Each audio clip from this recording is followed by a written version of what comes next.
প্রতিদিন শত শত কেজি মিষ্টি কুমড়াকে কেটে খেতে দেওয়া হয় মাছকে। শুনতে অবাক মনে হলেও এভাবেই মাছ চাষ করে আসছেন যশোরের মনিরামপুরের রনি হুসাইন। পেশায় কাঁচামাল ব্যবসায়ী, পচে যাওয়া মিষ্টি কুমড়া ফেলে না দিয়ে মাছ চাষ করে মাসে আয় করছেন লক্ষ টাকা। তো দর্শক, কিভাবে এই পচা ফেলে দেওয়া মিষ্টি কুমড়াকে কিভাবে মাছের খাদ্য হিসেবে ব্যবহার করে মাছ চাষ করা যায় তার চাষ পদ্ধতি তুলে ধরবো আজকের ভিডিওতে। তো ভিডিওটি না টেনে সম্পূর্ণ দেখতে থাকুন।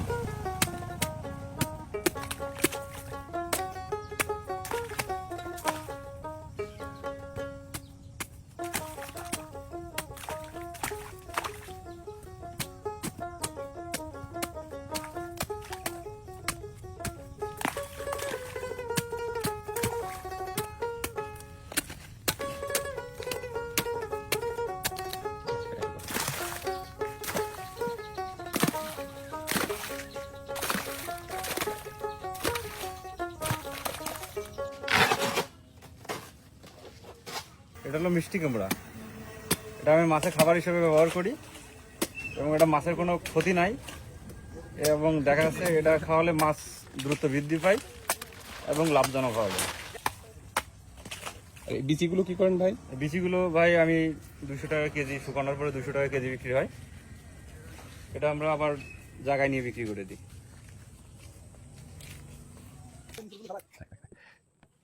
আমরা 3 বছর এইভাবে মাছ চাষ করতেছি ভাই। আচ্ছা, মূলত আপনি করেন কি?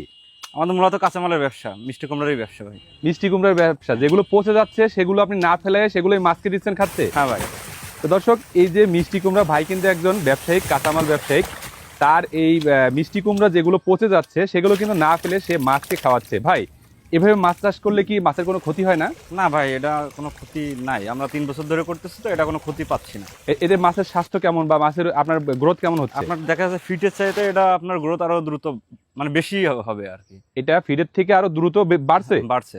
এভাবে মাছ চাষ করলে কি লাভজনক? লাভজনক, হ্যাঁ লাভজনক। তাহলে আপনি 3 বছর ধরে মাছকে শুধু এই মিষ্টি কুমড়াই খাওয়াচ্ছেন? পাশাপাশি কি আর অন্য কোনো খাবার না, দেন? অন্য বাড়তি কোনো খাবার নাই, শুধু সারটা যাবে আর বাড়তি কোনো খাবার দেওয়া লাগবে না। আচ্ছা, কি কি মাছ চাষ করেন ভাই আপনি আপনার এটা পুকুরে? আপনার হচ্ছে সাদা মাছেরই চাষ মূলত, রুই, মৃগে, তারপর হচ্ছে গ্লাস কাপ, জাপানি, যেটা অক্সিজেনে দ্রুত মানে বেশি সময় ধরে টিকে থাকতে পারে, সেগুলো মাছ আর কি চাষ করা। আচ্ছা, এই যে মাছ এই পানিতে সবজিগুলো ফেলাচ্ছেন, এতে কি পানির কোনো দূষিত বা পানি কোনো সমস্যা হয় না? দেখা যাচ্ছে পানি যখন দূষিত হওয়ার লক্ষণ দেখা যাবে, তখন দেখা যাচ্ছে অক্সিজেনের জন্য যে ওষুধগুলো রয়েছে, তখন আমরা ওইগুলো দিলে আর দেখা যাচ্ছে মাছ আপনার কোনো সমস্যা হয় না। এখন কি আপনার এই পুকুরে কি কি মাছ আছে ভাই? এখন আছে আপনার রুই, মৃগে, কাতল, তারপর আছে সিলপার আছে, সরপুটি আছে, তারপর বাটা আছে। তাহলে তো মানে অক্সিজেন বেশি হয়ে গেলে যে মাছগুলো টিকে থাকে, ওই মাছগুলো আর কি চাষ করা। থেকে ভালো বুদ্ধি।